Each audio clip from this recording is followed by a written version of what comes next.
Sir, Bangladesh में हिंदुओं पर अत्याचार जारी हैं। भारतीय विदेश सचिव ढाका की यात्रा भी कराए, लेकिन हालात में कोई बदलाव आता दिख नहीं रहा है। क्या भारत इस स्थिति में है कि वहां सीधा दखल देकर हिंदुओं को बचा सके? क्योंकि मांग की जा रही है कि और भारत की आर्मी को वहां पर भेज देना चाहिए, तमाम तरह की बातें कही जा रही हैं। देखिए, ये बिल्कुल सही है कि वहाँ पर ऐसी चीज़ हो रही है जो कि किसी ने सोचा नहीं होगा। जी। जो वहाँ के असली बांग्लादेशी हैं, जिनके लिए भारत ने बांग्लादेश बनाया था, उन्होंने कभी सपने में नहीं सोचा होगा कि ये चीज़ वहाँ पर होगी। जी। और उन हिंदुओं के लिए कह रहा हूँ जो वहाँ पर बांग्लादेश बनाए। जी। शुरुआत उन्होंने ही की। जी। रीबिल्डिंग की और उन्होंने बनाया और उन्होंने कहा कि नहीं, हम छोड़ के नहीं जाएंगे, हम यहीं रहेंगे। इतनी ज़्यादा उनके पास जुल्म हुए।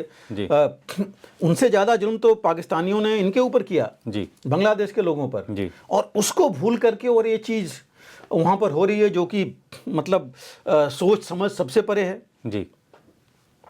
और इतना अच्छा चल रहा था, बांग्लादेश कितना आगे बढ़ चुका था। जी। हर एक चीज़ में, एजुकेशन लीजिए, आप उनकी अर्थव्यवस्था लीजिए। जी। काफ़ी आगे बढ़ चुके थे, हर एक क्षेत्र में आगे बढ़ रहे थे। जी। दूसरे देश वहाँ के इन्वेस्ट कर रहे थे उनके यहाँ। जी। यूरोपियन यूनियन से बाकी। और अब देखिए क्या हालात हो गए हैं वहाँ। जी। वहाँ भी जो है, अब एक तरह से देखा जाए तो कोई शासन तो है नहीं, वो मिलिटेंट्स का ही राज है। जी। मिलिटेंसी टेररिस्ट यही आगे आ रहे हैं। जी। और वो ऐसी घृणित चीज़ें कर रहे हैं जो कि जिसको आप सही कह रहे हैं कि आप सोच नहीं सकते। और किसी न किसी को दखल देना बहुत ज़रूरी है। जी। और कहा तो ये जा रहा है कि स्टेट स्पॉन्सर्ड ये चीज़ें चल रही हैं। जी। लूटपाट, रेप, किलिंग, सारी चीज़ें हैं। जी। मंदिरों से लेकर हर एक चीज़ को तोड़ा जा रहा है। जी। और सामने मतलब सबके उसमें। जी। तो ये चीज़ें वहाँ पर हो रही है। और ये बांग्लादेश का कहना है कि नहीं, ये ऐसा नहीं हो रहा है, भारत जानबूझ करके अपना हिंदू एजेंडा ले करके ऐसी बातें कर रहा है। जी। तो क्या जो वहाँ पर एक्चुअली चीज़ें हैं वो झूठ हैं? जी।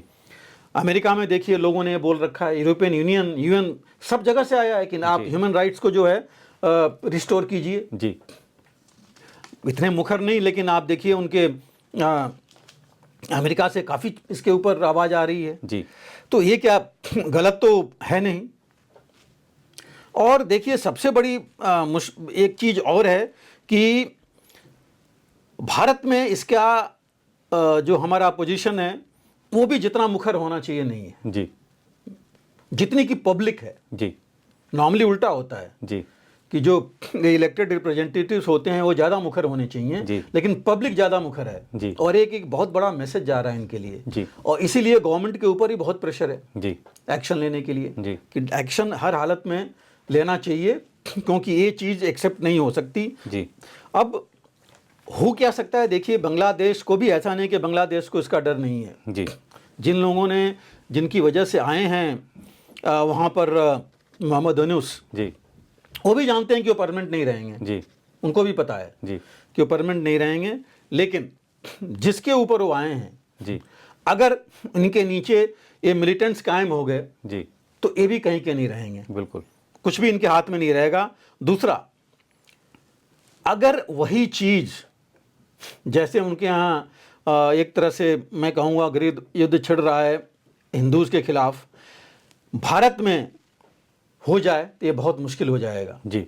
यही भारत की जनता अगर ये इस तरह सोचेगी, जी, जैसे वो सोच रहे हैं, जी, तो ये बहुत मुश्किल हो जाएगा। जी। लेकिन ये तो ज़रूर है कि इसका असर इतने बांग्लादेशी जो भारत में आए हैं, जी, उनके ऊपर ज़रूर पड़ेगा। और बहुत जोर अभी भी देखिए पड़ रहा है। जी। कि इनको आप आइडेंटिफाई कीजिए और निकालिए। जी। तो ये एक बहुत मुश्किल हो जाएगा सभी के लिए, बांग्लादेश के लिए भी और इवन हमारी जो गवर्नमेंट है उनके लिए भी। जी। और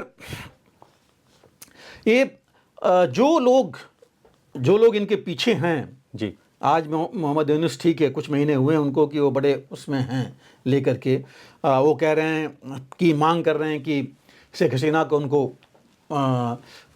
वापस दे दिया जाए। हालांकि बाहर के किसी देश ने नहीं कहा है। जी। अभी कोई चीज़ सिद्ध नहीं हुई है। इनके खिलाफ तो चीज़ें सिद्ध हो चुकी थी जिनको उन्होंने आकर के अपना विड्रॉ किए केस। बिल्कुल, कोर्ट से केस जो है विड्रॉ हो गया और जो वाजिद थी उनके खिलाफ भी हो गया। जी। सारा। लेकिन अभी प्रेशर बिल्डिंग भारत में तो है, लेकिन बाहर से करना पड़ेगा जी सबसे ज़्यादा।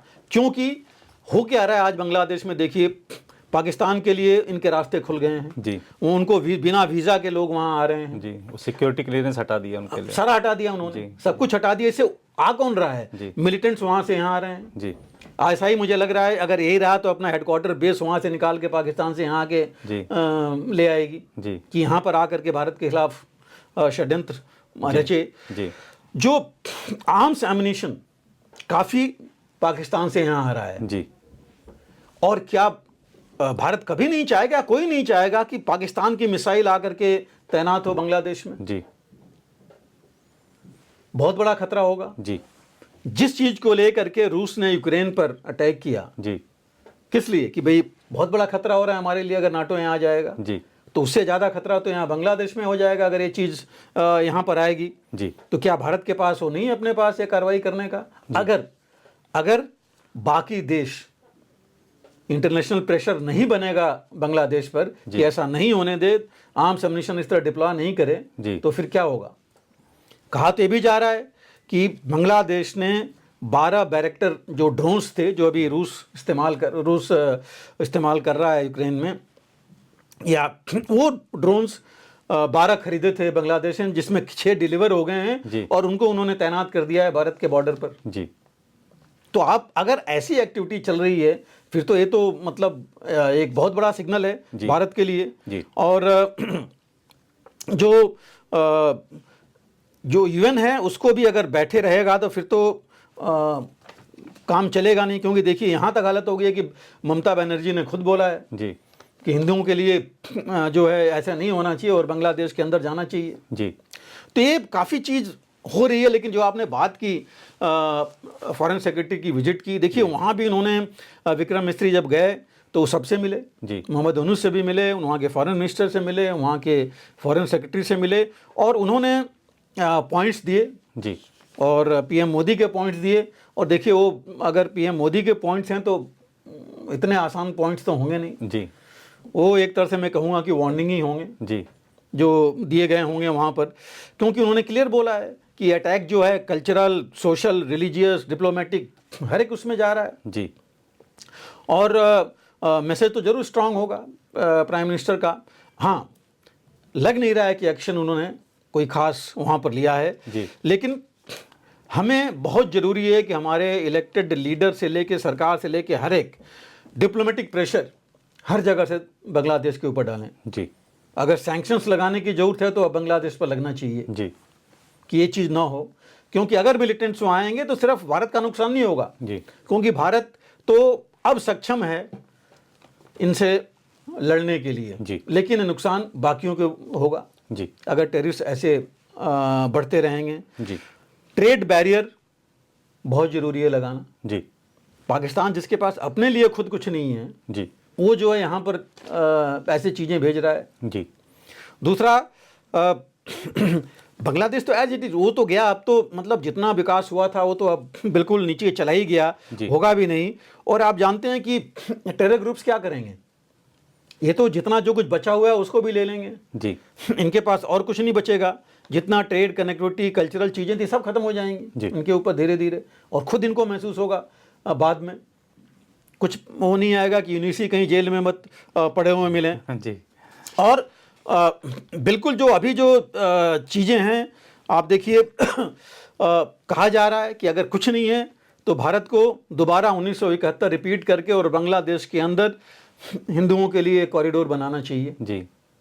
मांग उठ रही है और ये किसी ये नहीं कह रहे हैं कि ये किसी गवर्नमेंट ने या किसी और ने बोला है, जनता बोल रही है जी कि वहाँ एक कॉरिडोर बने ऊपर नॉर्थ में और वहाँ पर हिंदुओं के लिए एक कॉरिडोर इस तरह बनाया जाए जी। तो अगर इस तरह की बात हुई, और देखिए भारत पूरा कैपेबल है जी ये करने के लिए जी, चाहे दुनिया कुछ भी सोचे करे, अगर इजराइल कर सकता है अपने लिए, अगर रूस कर सकता है तो भारत इतना बड़ा होने का फिर कोई फ़ायदा नहीं है अगर ये नहीं कर पाए जी। और ये बहुत ज़रूरी है ये मैसेज जाना बांग्लादेश को और दुनिया को जी कि भारत अगर ऐसा होगा तो भारत चुप नहीं बैठेगा जो अमेरिका करता है जी। तो ये मैं नहीं कहता हूँ कि अभी डिप्लोमेसी जितनी चल सकती है जी। लेकिन डिप्लोमेसी को भी मिलिट्री पिलर पर लेकर के, सैन्य खंभे के पर लेकर के, मिलिट्री पिलर पर लेकर के, मिलिट्री शक्ति पीछे, मिलिट्री पावर के साथ डिप्लोमेसी को पुश करना पड़ेगा जी। दिखा करके। अगर ये नहीं होगा तो फिर हम, हमारे साथ ये भी है, ये भी ऑप्शन है, कैसे करेंगे वो हमारे ऊपर होगा जी। और देखिए महीना दिसंबर का चल ही रहा है जी। तो इसलिए मैं कह रहा हूँ कि ये जो है अगर कुछ नहीं होगा तो भारत को विवश होकर के जी अपने लोगों के लिए ये सोचना पड़ेगा। जी बिल्कुल सर। तो सर आज के कार्यक्रम में आपने सीरिया के हालात की और क्या इसका वैश्विक परिदृश्य है उसको आपने समझाया विस्तार से। रूस यूक्रेन युद्ध पर आपने हमेशा की तरह विस्तार से जानकारी दी। इजराइल हमास के बीच क्या युद्ध विराम संभव है, इस पर आपने अपनी राय रखी है। बांग्लादेश के मुद्दे से जुड़े विभिन्न पहलुओं पर आपने चर्चा की और आज के कार्यक्रम को सारगर्भित बनाया है। और हमें पूरा विश्वास है कि हमारे जो पाठक दर्शक खासतौर पर इस कार्यक्रम की प्रतीक्षा करते हैं उनके लिए ये कार्यक्रम काफ़ी ज्ञानवर्धक साबित भी होगा। उनके मन के भी कई सारे प्रश्नों के जवाब इस कार्यक्रम के जरिए मिले होंगे। सर आप इस परिचर्चा से जुड़े आपका बहुत धन्यवाद। फिलहाल इस कार्यक्रम में इतना ही। बाकी देश में नई खबरों के लिए बने रहें प्रभा साक्षी के साथ। अगर आप भी लेना चाहते हैं देश दुनिया की तमाम जानकारी तो आज ही सब्सक्राइब करें हमारे चैनल को। साथ ही नीचे दिए बेल आइकन को जरूर दबाएं ताकि हर अपडेट आप तक पहुंच सके। अगर आप भी लेना चाहते हैं देश दुनिया की तमाम जानकारी तो आज ही सब्सक्राइब करें हमारे चैनल को। साथ ही नीचे दिए बेल आइकन को जरूर दबाएं ताकि हर अपडेट आप तक पहुंच सके।